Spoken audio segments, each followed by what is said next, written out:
Hello guys, welcome back to my channel वांगशियान forever love. तो आज मैं आप लोगों के लिए मेरी स्टोरी का नेक्स्ट चैप्टर लेकर आई हूँ। मैं उम्मीद करूँगी कि ये स्टोरी आपको पसंद आए और आप इंजॉय करें। वाकई में आप इंजॉय कर रहे हैं तो कमेंट ज़रूर से कर देना। एंड अगर आप स्टोरी पहली बार सुन रहे हैं तो प्लीज़ मेरे चैनल को सब्सक्राइब कर व लाइकन प्रेस कर लेना। तो अब हम अपनी स्टोरी की तरफ चलते हैं। जैसा कि हमने प्रीवियस वीडियो में देखा था, ईबो जो एक सुनसान बिल्डिंग के टेरेस पे था और उसके चारों तरफ जान के गार्ड्स थे। अचानक से उनमें से एक गार्ड जो ईबो के ऊपर अटैक कर देता है। ईबो जो किसी तरीके से उसे संभाल लेता है, लेकिन अब उन सारे गार्ड्स ने एक साथ मिलकर ईवो पे अटैक करना शुरू कर दिया था। ईवो जो कुंफू जानता था, लेकिन इतना भी पावरफुल नहीं था कि वो उन सारे ट्रेन बॉडीगार्ड से फाइट कर सके। उसकी बॉडी पे बहुत सारी इंजरीज हो चुकी थी, उसे कई जगह चोट लगी थी और अब वो थक हार कर ज़मीन पे गिर चुका था। उन सारे गार्ड्स ने ईबो के ऊपर गन पॉइंट की हुई थी। तभी जान जो वहाँ पर आता है एंड जब वो ईबो को ऐसे देखता है तो उसे अंदर से बहुत हर्टेड फील होता है, लेकिन वो अपने फेस पे ये बिल्कुल नहीं देखने देता और उसके सामने जाकर खड़ा हो जाता है। अब हमारी स्टोरी वापस प्रेजेंट में आती है। जान जो ईवो की तरफ देख रहा था, ईवो जिसने अपना सर नीचे किए हुए था, तभी जान जो अपनी ब्रोकन वॉइस में बोलता है, मैंने तुम पे बहुत ट्रस्ट किया, बहुत ज़्यादा प्यार किया, लेकिन तुमने भी मुझे यही रियलाइज़ करा दिया कि किसी पे ट्रस्ट नहीं करना चाहिए, किसी से प्यार नहीं करना चाहिए। मैंने कहा था ना तुमसे कि मुझे कभी चीट मत करना, मुझे कभी हर्ट मत करना, वरना मुझे खुद नहीं पता कि मैं क्या कर सकता हूँ। ईबो जो जान की तरफ नहीं देख रहा था, वो बस अपने सर को डाउन किए हुए था और वो बोलता है, मैंने तुम्हें चीट नहीं किया है। अगर तुम्हें लगता है कि मैंने तुम्हें धोखा दिया है तो तुम्हारी हर पनिशमेंट मुझे मंजूर है। पनिशमेंट तो तुम्हें मिलेगी ईवो, और ऐसी जो तुमने कभी नहीं सोची होगी। एंड ये कहकर जान जो ईवो के सामने झुकता है और उसके हेयर को खींचता है ईवो, जिसके माउथ से आहा निकल गई थी।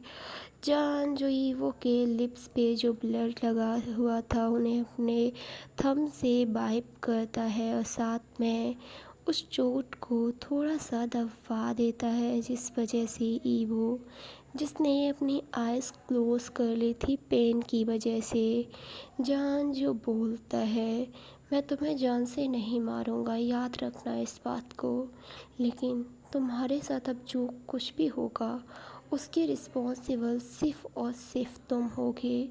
यह कहकर ईबो जान जो अपने पॉकेट से एक ब्लाइंड फोल्ड निकालता है और उसे ईबो की आइज़ पे बांध देता है और जान के बॉडीगार्ड जो ईबो को उठाते हैं और कार के अंदर डालकर कहीं ले जाते हैं। अब वो बिल्डिंग फिर से बेजान और शांत हो चुकी थी। एंड तभी हम भारी पुलिस की कार्स को वहाँ आते हुए देखते हैं। एंड वो पुलिस जिन्होंने अपने हाथ में गन ली हुई थी एंड वो पूरी बिल्डिंग को सर्च करने लगते हैं। वो जब टेरेस पे पहुंचते हैं तो वहाँ पर सामान था जो टूट चुका था, वो पुराना था इस वजह से, और बहुत सारी जगह पे ब्लड पड़ा हुआ था। उन्हें ये समझने में बिल्कुल देर नहीं लगी कि उनका ऑफिसर पकड़ा जा चुका है और शायद अब तक उसे मार दिया गया हो। एंड वो थक हार कर वहाँ से चले जाते हैं। दूसरी तरफ वो सारी ब्लैक कार एक सुनसान पैलेस के सामने आकर रुकती हैं। वो पैलेस फॉरेस्ट के बीच में बना हुआ था। चारों तरफ बस जंगल ही जंगल, बड़े बड़े पेड़ और झाड़ियाँ।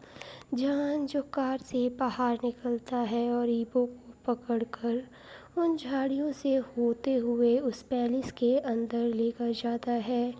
ईवो, जिसे समझ नहीं आ रहा था कि उसे कहाँ ले जाया जा रहा है, उसके साथ क्या हो रहा है, और वो ऐसी सिचुएशन में आखिर करे तो करे क्या। जान जो ईवो को लाकर वहाँ पर फेंक देता है।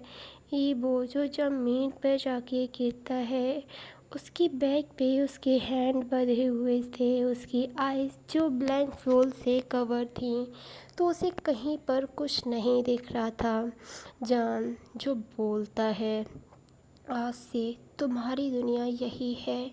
मैं तुम्हें यहाँ पर इतना टॉर्चर करूँगा कि तुम मुझसे अपनी जान की भीख मांगोगे। अब तक ना तुमने केवल मेरा प्यार देखा था वांगी वो, और अब तुम मेरी नफ़रत और गुस्सा देखोगे। तुम्हें समझ आएगा द ग्रेट ऑफ साउजान को चीट करने की सज़ा क्या होती है। ईवो जो बोलता है, जाने दो मुझे, मैं तुम्हें वार्न कर रहा हूँ, मैं तुम्हें बता रहा हूँ, मुझे जाने दो। लेकिन तभी जान जो ईवो के चीक्स को पकड़ता है और प्रेस करते हुए बोलता है, अपनी लिमिट्स क्रॉस मत करो। तुम यहाँ पर बंदी बने हुए हो, तो वही बोलोगे, वही करोगे जो मैं कहूँगा। और अगर उससे ज़्यादा कुछ करने की कोशिश की ना तुमने, तो सोच लेना मैं तुम्हारी और तुम्हारी फैमिली के साथ क्या करूँगा। जान, ये प्रॉब्लम हमारे बीच है, मेरी फैमिली को बीच में लाने की ज़रूरत नहीं है। वैसे ही वो, मैं तुम्हारी फैमिली को बीच में ला रहा हूँ, जैसे तुमने मेरी फीलिंग्स को लेकर आए। मैं तुम्हारी फैमिली को हर्ट करूँगा अगर तुमने यहाँ से भागने की कोशिश की। ये कहकर जान जो ईवो को फेंक देता है। ईवो, जिसे कुछ भी समझ नहीं आ रहा था वो क्या करे।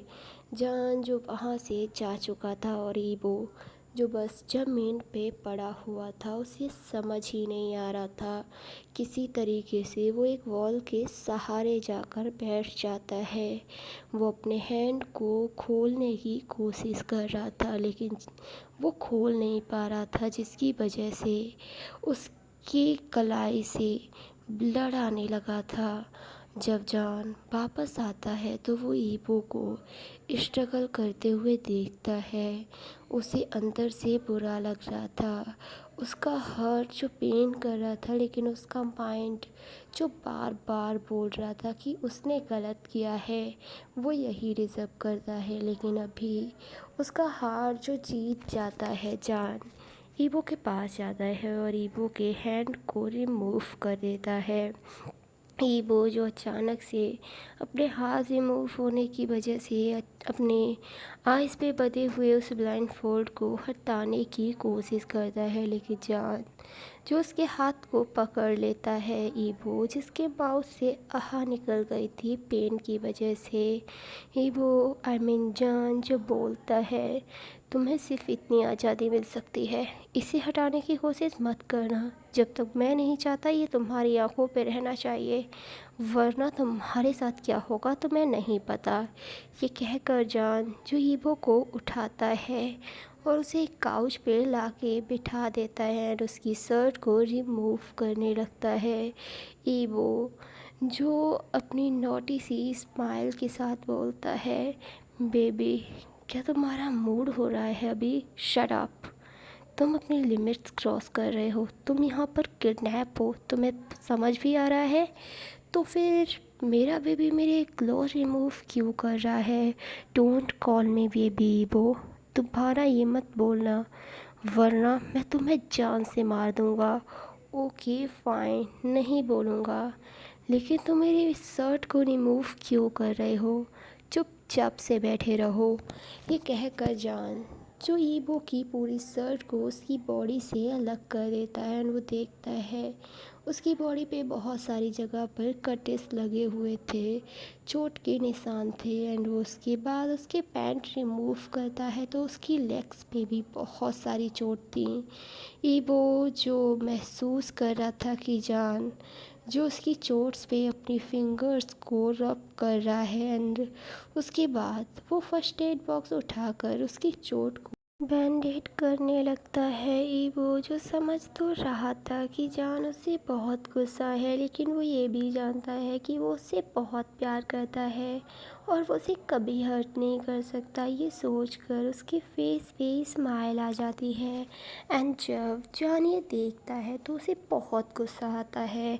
उसे लगता है कि ईवो जो उस पे हंस रहा है, जिस वजह से वो अब ईवो के वॉन्स को अपनी फिंगर से प्रेस करने लगा था, जिस वजह से ईवो के माउथ से आह निकल गई थी। जान जो ईवो के ईयर के पास आकर बोलता है, तुम्हें मुझ पर हंसी आ रही है ना वांग ईवो, तो अब देखो मैं तुम्हारे साथ क्या करता हूँ। ये कहकर वो उसे खींचते हुए रूम में लेकर आता है और बेड पे फेंक देता है। एंड उस पहले उसके हैंड को बेड से बांध देता है एंड उसके बाद उसकी लेग्स को। ईवो जिसे समझ नहीं आ रहा था वो क्या करे और यहाँ पर हो क्या रहा है, जान आखिरकार क्या करने की कोशिश कर रहा है। जान जो वहाँ पर ड्रॉर में रखा हुआ एक सीज़र उठाकर ईवो के अंडरवियर को भी काट देता है। और अब ईवो जो जान के सामने पूरा नेकेड था, और जान के इस सडन एक्शन से ईवो जिसकी बॉडी सहर उठी थी, उसकी बॉडी जो कांपने लगी थी, और ईवो को इस तरह देखकर जान को सेटिस्फेक्शन मिल रहा था। वो ऊपर से नीचे ईवो को देख रहा था। ईवो के हैंड जो बंधे हुए हैं और लेग्स जिन्हें वो बार बार मूव कर रहा है, और उसकी आईज जिन पे ब्लाइंड फोल्ड है, और उसके लिप्स जिन्हें वो बार बार अपनी टंग से रब कर रहा है। वो उन्हें बार बार कभी बाइट कर रहा है तो कभी अपनी टंग को अपने लिप्स पे रब कर रहा है। और ईवो को इस तरह देखकर जान को अपनी बॉडी में एक अजीब सी सेंसेशन फील होती है। धीरे धीरे उसने अपने क्लोज रिमूव करना शुरू कर दिए थे, और वो जान जो ईवो के ऊपर आकर उसकी बॉडी पे हैंड को मूव करने लगता है। ईवो जो जान के हैंड को अपने ऊपर महसूस कर रहा था, और वो खुद को बिल्कुल भी मूव्स करने से नहीं रोक पा रहा था। दूसरी तरफ उसे डर भी लग रहा था। वो नहीं जानता कि जान के माइंड में आखिरकार क्या चल रहा है और वो उसके साथ क्या करेगा। उसे तो कुछ समझ नहीं आ रहा था। और जान जो अपने हैंड को अब ईवो के प्राइवेट पार्ट्स तक ले जा चुका था। ईवो जो कुछ कहना चाहता था, वो अपने माउथ को ओपन करने की कोशिश कर रहा था, लेकिन उसके माउथ से सिवाय मौन्स के कुछ निकल ही नहीं रहा था। और अब धीरे धीरे जान जिसने अपने हैंड को ईवो के ऐस तक ले जाना शुरू कर दिया था, और अब ईवो जो डरना शुरू हो चुका था। उसे बहुत डर लग रहा था कि कहीं जान जो उसे बॉटम ना बना दे। वो बिल्कुल भी अपनी होने वाली वाइफ का बॉटम नहीं बनना चाहता, इसलिए वो किसी तरीके से खुद की बॉडी को बहुत फास्ट मूव करने लगता है। वो खुद को जान से छुड़ाने की कोशिश कर रहा था, लेकिन जान जो पूरी तरीके से ईवो के ऊपर आ चुका था, और उसने अपनी बॉडी से ईवो की बॉडी को प्रेस किया हुआ था। ईवो जो अब बोलने लगा था, प्लीज़ प्लीज़ बेबी, प्लीज़ ये मत करना, please don't do this, please please please ये मत करना, शट अप, चुप हो जाओ तुम, और मुझे ये बेबी बोलना तो बंद करो। मैंने कहा था ना कि मैं तुम्हारे साथ ऐसा कुछ करूँगा जिसकी उम्मीद तुम्हें बिल्कुल नहीं होगी, और अब तुम्हें इसकी सज़ा मिलेगी। ईवो जो बोलता है, इसके अलावा तुम्हारी जो सज़ा होगी मुझे मंजूर है, बट प्लीज़ ये मत करो। लेकिन जान जो ईवो की बात बिल्कुल नहीं सुनता एंड उसके साथ वो नौटी हरकतें करता रहता है। ईवो जिसकी तो रोने जैसी हालत हो गई थी, एंड तभी अचानक से उसे महसूस होता है कि जान जो उससे दूर हो चुका है। ईवो जिसकी आइज़ पे ब्लाइंड फोल्ड बंधा हुआ था, तो वो नहीं देख सकता कि आखिरकार जान किधर गया। एंड वो जान के टच को खुद की बॉडी पे चाहता था। दूसरी तरफ जान जो ईवो के सामने एक चेयर पे बैठा हुआ था, और ईवो जो बस खुद की बॉडी को छुड़ाने की कोशिश कर रहा था। वो बहुत ज़्यादा हार्ड था। उसे सच में जान की हेल्प की ज़रूरत थी। लेकिन जान जो बस चेयर पे बैठे ईबो को घूरे जा रहा था। अब ईबो जो बोलता है, बेबी बेबी प्लीज़ प्लीज़ मुझे इस तरह टॉर्चर मत करो। सच में मैं ये बिल्कुल बर्दाश्त नहीं कर सकता। Please I need your help, please मेरी मदद करो। लेकिन जान जो कोई रिस्पॉन्स नहीं करता। उसके फेस पे तो एक स्माइल थी, जैसे कि वो ईवो को बिल्कुल ऐसे ही देखना चाहता था। और वो धीरे से ईवो के पास जाता है और उसकी आई से ब्लाइंडफोल्ड हटा देता है। एंड जब ईवो की नज़र जान पे पड़ती है तो वो शॉक था।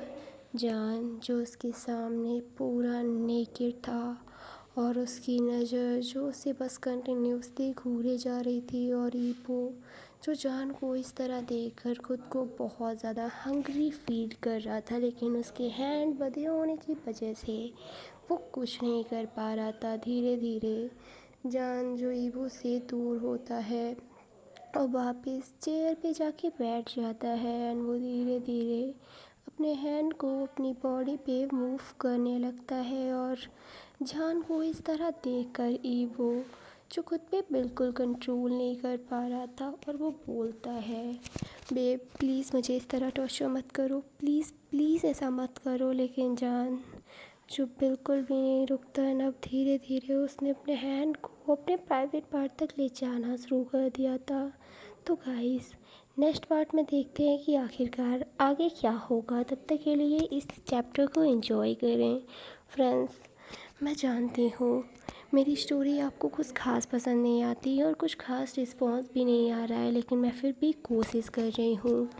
एटलीस्ट सब्सक्राइब ना कर सकते तो व्यूज़ तो कम से कम आए। आपको पता है मुझे एक वीडियो रिकॉर्ड करने में कितनी मेहनत लगती है।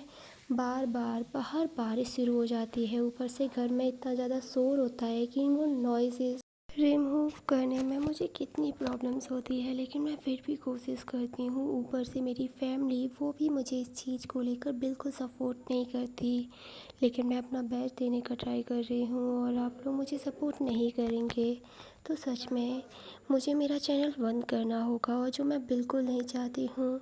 तो please I need your support, please friends मेरी मदद करो एंड मुझे सपोर्ट करो। अगर ऐसे ही चलता रहा तो सच में मैं एक दिन अपने ड्रीम्स को खो दूँगी और मुझे इस चैनल को बंद करना होगा। तो प्लीज़ मुझे सपोर्ट करना एंड इस वीडियो पे लाइक कमेंट भी करना। एंड अगर ये वीडियो अच्छी लगे तो सब्सक्राइब कर देना। सच में मैं आज बहुत सैड फील कर रही हूँ, तो आई एम सॉरी अगर मैं आपको बोर करती हूँ। एंड मेरी कोई भी चीज़ अगर आपको गलत लगती है तो मुझे एटलीस्ट बताया तो करें। I am sorry, I am really really sorry. मैं फालतू में ये सब लेके बैठ गई, पर सच में मुझे आपके साथ ये सब शेयर करना था कि मुझे कितनी सारी प्रॉब्लम्स होती हैं। तो तब तक के लिए bye bye, goodbye, take care. मिलते हैं इसी स्टोरी के नेक्स्ट पार्ट में। उम्मीद करूँगी कि आप इंजॉय कर रहे होंगे और आपको मज़ा आ रहा होगा। अगर वाकई में आप इंजॉय कर रहे हैं तो प्लीज़ कमेंट ज़रूर से कर देना।